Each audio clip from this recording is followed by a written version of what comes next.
Good morning बच्चों, कैसे होंगे आप। उम्मीद करता हूँ कि आप खुश होंगे, स्वस्थ होंगे, मस्त होंगे और आपके चेहरे पर मुस्कुराहट होगी। हम जैसा कि हमने शुरू कर दिया था कक्षा 10 की गणित।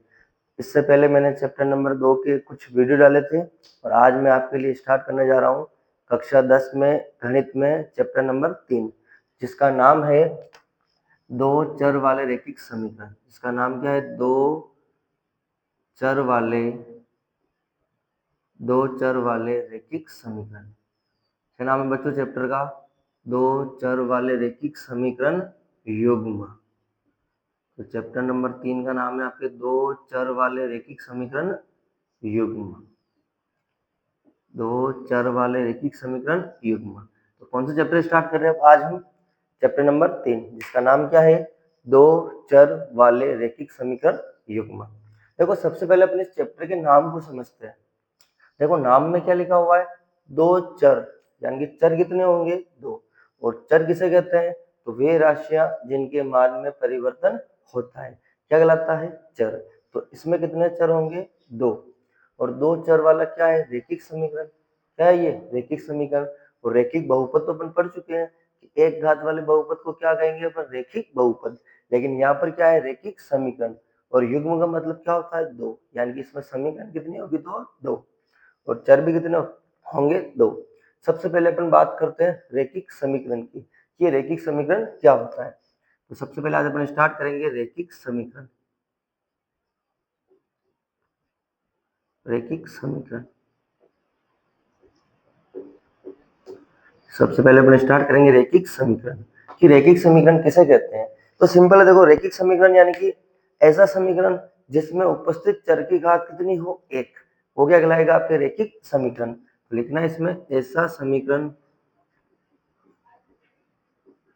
ऐसा समीकरण, ऐसा समीकरण जिसमें,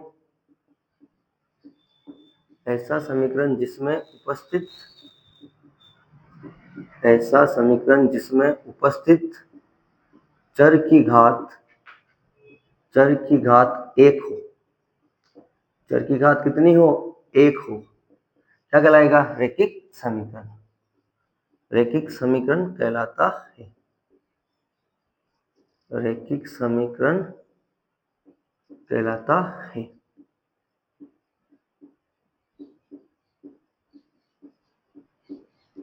यानी कि ऐसा समीकरण जिसमें उपस्थित चर की घात कितनी हो? एक हो। क्या कहलाएगा? वो रैखिक समीकरण। जैसे मैं एक समीकरण लिख रहा हूं, ax प्लस बी बराबर कितना होगा? 0। तो ये होता है रैखिक समीकरण का मानक रूप। तो ऐसा समीकरण जिसमें उपस्थित चर की घात कितनी हो? एक हो, वो क्या कहलाएगा? अपना रैखिक समीकरण। अब अपन बात करते हैं दो चर वाला रैखिक समीकरण।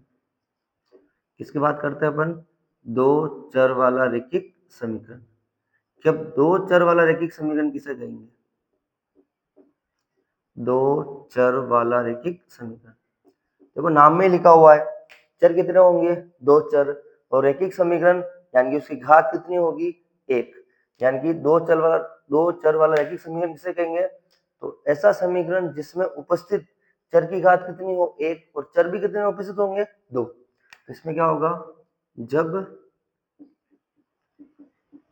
जब समीकरण जब समीकरण में जब समीकरण में दो चर उपस्थित हो, जब समीकरण में दो चर उपस्थित हो, जब समीकरण में दो चर उपस्थित हो तथा तथा प्रत्येक की घात तथा प्रत्येक की घात तथा प्रत्येक की घात एक एक हो। प्रत्येक की घात क्या हो? एक एक हो। वो कहलाता है आपका दो चर वाला रैखिक समीकरण। यानी कि नाम में ही ये दो चर होंगे, उनकी घात कितनी होगी? एक। क्योंकि रैखिक बहुपद की घात कितनी होती है? एक। तो जब समीकरण में दो चर उपस्थित हो और प्रत्येक की घात क्या हो? एक एक, वो क्या कहलाएगा? अपना दो चर वाला रैखिक समीकरण। जैसे उदाहरण लिखते हैं अपन, ax plus b y plus c बराबर क्या हो जाएगा? 0। ये है दो चर वाला रैखिक समीकरण, यानी चर कितने हैं? दो, और प्रत्येक की घात भी कितनी है? एक एक। अब अपन पढ़ेंगे दो चर वाले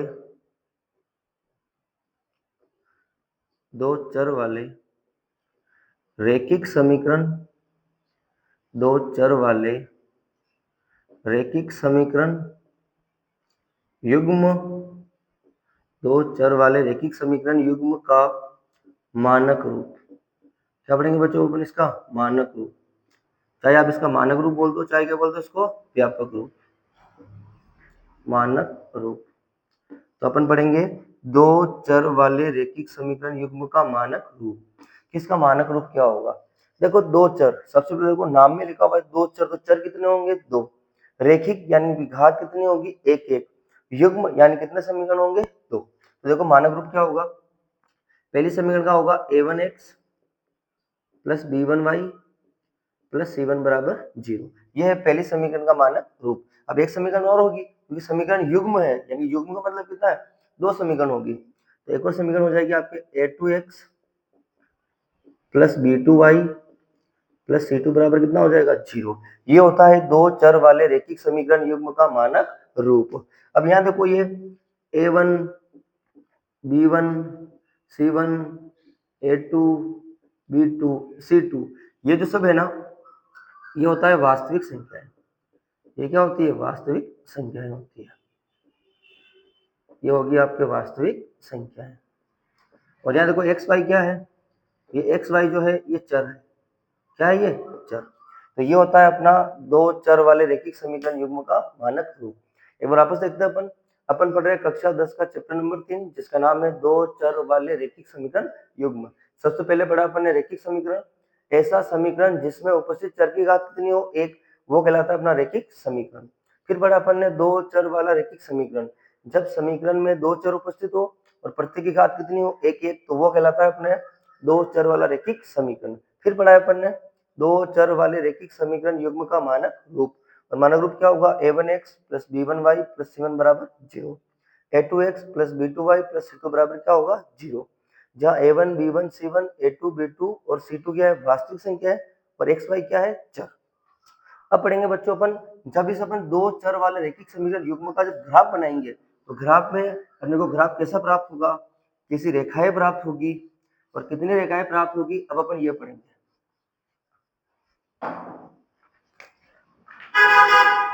तो अब अपन पढ़ते हैं, जब जब दो चर वाले रैखिक समीकरण का जब दो चर वाले रैखिक समीकरण का आलेखन करने पर, आलेखन का मतलब है ग्राफ बनाने पर, है ना? आलेखन करने पर एक सरल रेखा प्राप्त होती है। क्या प्राप्त होती है बच्चों? अपने को एक सरल रेखा प्राप्त होती है।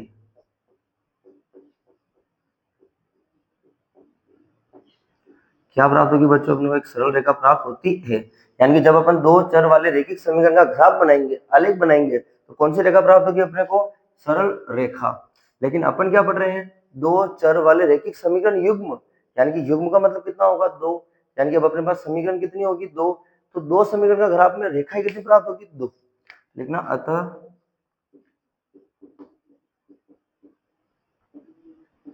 समीकरण युग्म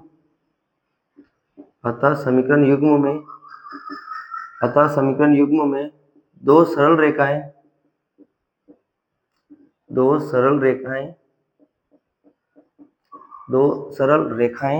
समतल पर प्राप्त होती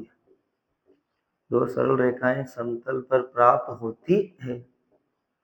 यानी कि जब अपन दो चर वाले रैखिक समीकरण युग्म का आलेखन करेंगे, ग्राफ बनाएंगे, तो अपने को कितनी अपने को सरल रेखाएं प्राप्त होगी? तो दो। कितनी प्राप्त होगी? दो। देखो जब दो चर वाले रैखिक समीकरण का अपन आलेखन करते हैं या ग्राफ बनाते हैं, तो अपने को एक सरल रेखा प्राप्त होती है। लेकिन अपने चैप्टर में अपन पढ़ रहे हैं दो चर वाले रैखिक समीकरण युग्म, यानी कि समीकरण कितनी होगी? दो। तो समतल पर सरल रेखा भी कितनी प्राप्त होगी? दो। अब अपन देखेंगे कि ये सरल रेखाएं किस किस रूप में प्राप्त होगी, इनकी क्या क्या स्थिति बनती है।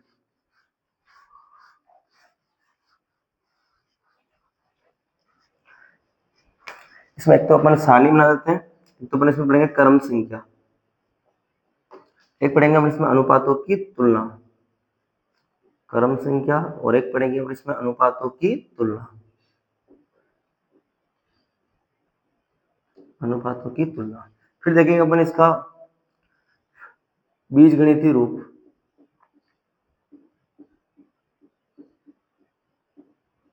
बीजगणितीय रूप।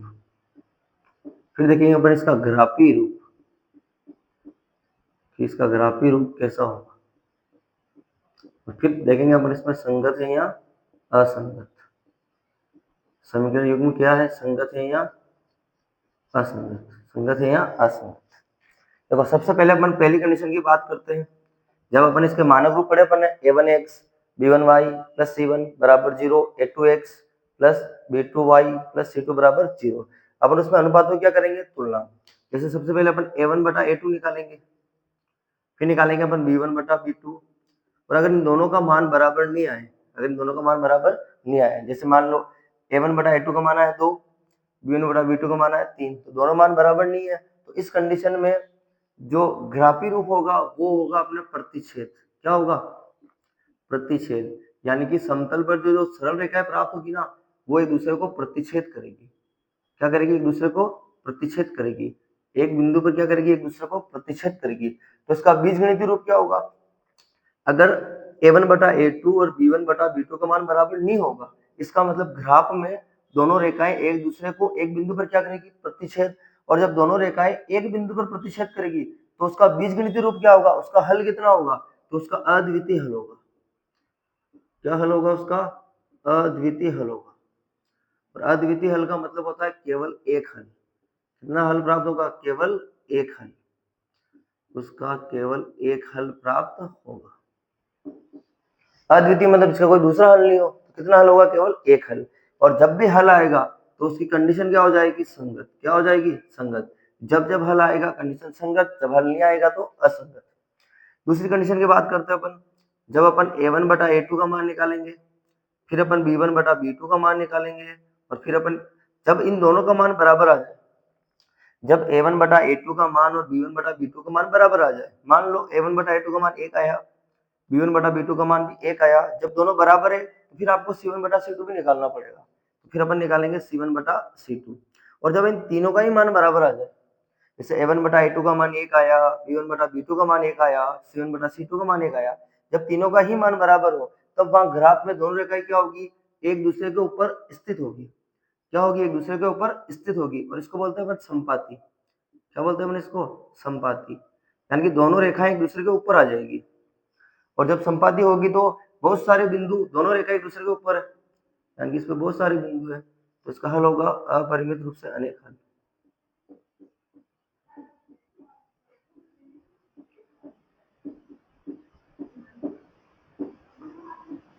अपरिमित रूप से अनेक हल, या इसी को ही बोल सकते हैं अपन अनंत हल। क्या बोल सकते हैं बच्चों अपन इसको, अनंत हल।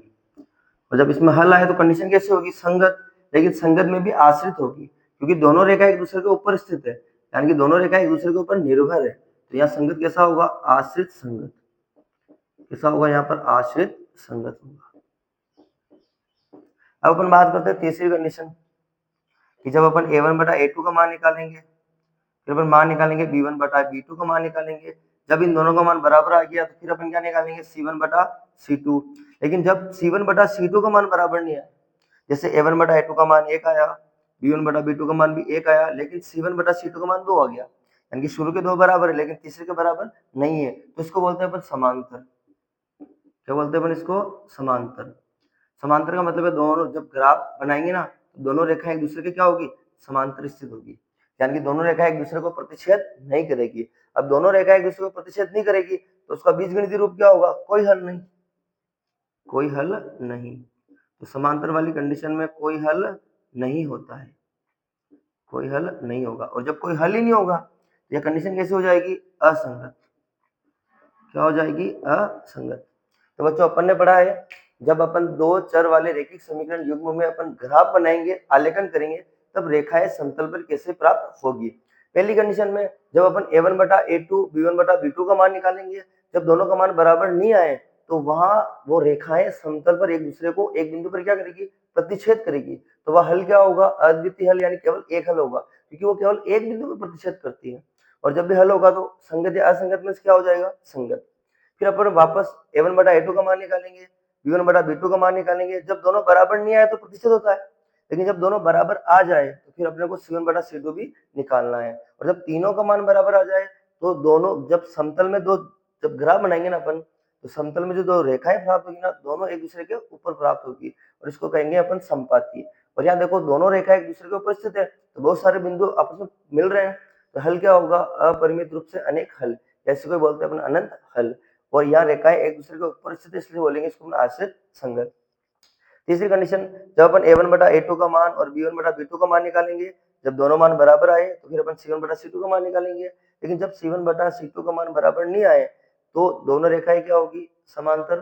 समांतर का मतलब दोनों एक दूसरे से दूर दूर होगी और इसका कोई हल नहीं होगा। और संगत या असंगत में क्या हो जाएगा, असंगत।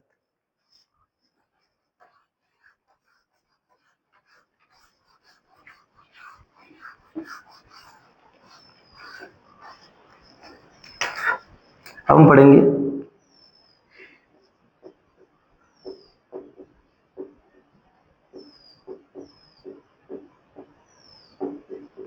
दो चर वाले रैखिक समीकरण युग्म, दो चर वाले रैखिक समीकरण युग्म की बीजगणित विधि। दो चर वाले रैखिक समीकरण युग्म, और इसमें पढ़ेंगे अपन इसकी बीजगणितीय विधियां कि बीजगणितीय विधि कौन कौन सी है।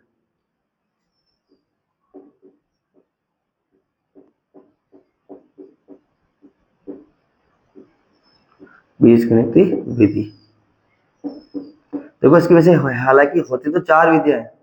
पहली विधि होती है इसमें प्रतिस्थापन विधि। पहली विधि क्या होती है इसमें, प्रतिस्थापन विधि।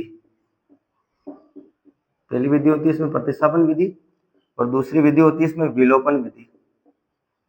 दूसरी कौन सी होती है बच्चों, विलोपन विधि। और एक होती है व्रज गुणन विधि।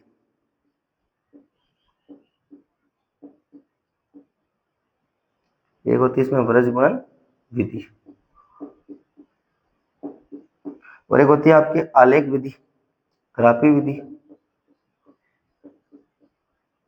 ग्राफी विधि यानी कि दो चर वाले रैखिक समीकरण युग्म में जो भी प्रश्न आएंगे, जो भी समस्या आएगी, उनको अपन हल करेंगे तो कितनी विधियों से हल कर सकते हैं अपन, चार।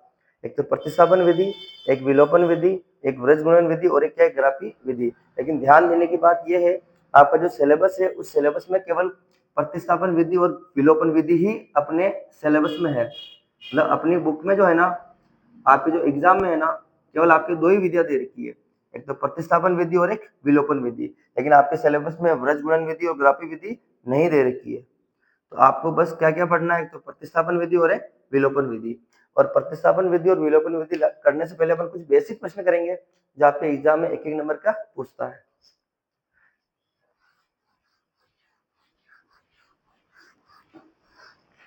तो अपन सबसे पहले बात करते हैं कि अपना तीसरा चैप्टर है दो चर वाले रैखिक समीकरण युग्म, ये कितने नंबर का है।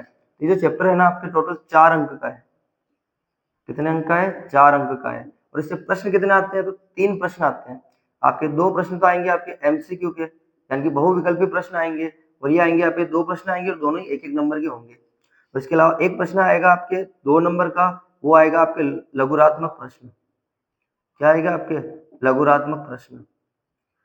यानी कि टोटल प्रश्न कितने आएंगे, 3। टोटल प्रश्न जो आएंगे वो कितने आएंगे आपके, 3। कुल कितने नंबर का चैप्टर है, तो 4। 2 प्रश्न तो आएंगे आपके अवसद के, और एक प्रश्न आएगा आपके लघुरात्मक प्रश्न। एक प्रश्न जो आएगा आपके लघुरात्मक आएगा, और 2 प्रश्न क्या आएंगे आपके एमसीक्यू के। यानी टोटल 4 नंबर का चैप्टर है, और प्रश्न कितने आएंगे इसमें से, 3। 2 तो आएंगे आपके अवसद में, और एक आएगा आपके लघुरात्मक, 2 नंबर का प्रश्न आएगा। अब अपन इसमें एक प्रश्न की बात करते हैं, उसके बाद अपन आगे बढ़ते हैं। एक प्रश्न है जो कि एग्जाम में पूछा हुआ भी है, अब अपन पहले वो प्रश्न करते हैं। इससे पहला प्रश्न है 3x + 2y बराबर 11 को संतुष्ट करने वाला युग्म है, को संतुष्ट करने वाला युग्म है, को संतुष्ट करने वाला युग्म है।